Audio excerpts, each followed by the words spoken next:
నమస్తే, welcome to my channel. సొరకాయ లేదా అనపకాయ మీరు ఎలా పిలుచుకున్నా ఇది ఆరోగ్యానికి చాలా మేలు చేసే కూరగాయ. దీన్ని చాలామంది పచ్చడిగానో లేదా సాంబార్లో ముక్కలుగానో ఉపయోగిస్తూ ఉంటారు. కానీ దీంతో ఎంతో రుచికరమైన వంటకాలు చేసుకోవచ్చు. అందులో ఒకటి సొరకాయ హల్వా. దీన్ని తయారు చేయడం చాలా సింపుల్.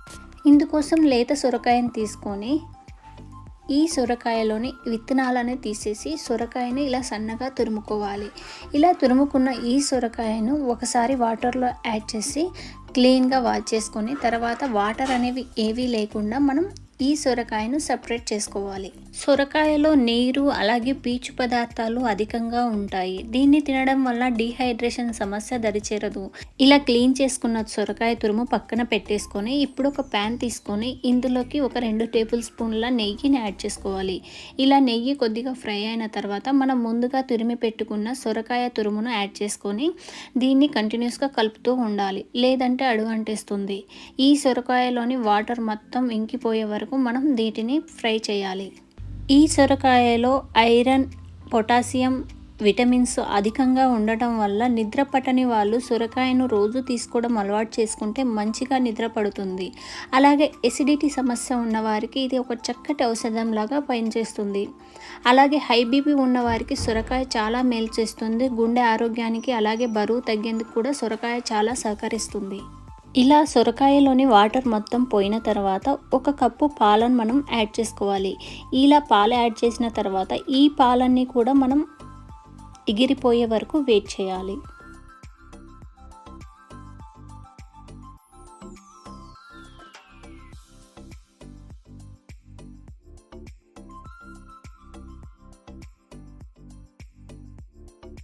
ఇలా పాలన్నీ సొరకాయ పీల్ చేసిన తర్వాత ఇప్పుడు ఇందులోకి 1/2 కప్పు పంచదారను యాడ్ చేసుకోవాలి.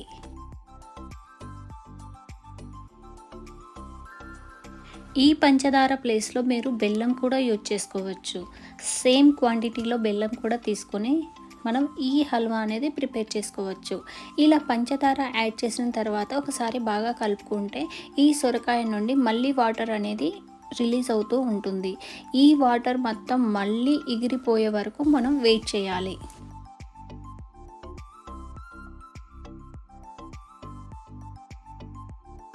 ఒక 5 నిమిషాల తర్వాత మన సొరకాయకి ఈ పంచదార పాకం అనేది పట్టేసి మన సొరకాయ హల్వా అనేది మళ్ళీ విడివిడిగా తయారైంది.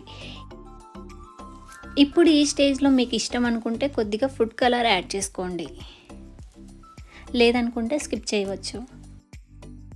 నేనైతే ఒక 2 డ్రాప్స్ ఫుడ్ కలర్ అనేది యాడ్ చేశాను. ఇలా ఫుడ్ కలర్ యాడ్ చేసిన తర్వాత ఇదంతా కూడా బాగా కలిసేలాగా కలుపుకొని తర్వాత బాదం పీసెస్ని చిన్న చిన్న ముక్కలుగా కట్ చేసుకుని అది కూడా వేసి మరొకసారి తిప్పుకొని మరొక 10 నిమిషాల పాటు మన సొరకాయ హల్వా అనేది అలాగే గ్యాస్ పైన ఉంచాలి.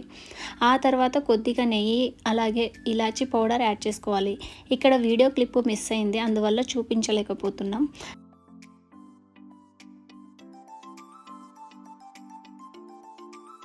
అంతే అండి, ఎంతో టేస్టీ సొరకాయ హల్వా అనేది తయారైంది. ఈ వీడియో మీకు నచ్చితే కనుక మీ ఫ్రెండ్స్, ఫ్యామిలీ, రిలేటివ్స్ తోటి షేర్ చేసుకోండి. అలాగే ఛానల్ని సబ్స్క్రైబ్ చేసుకోండి. Thank you for watching. Keep smiling. Bye bye.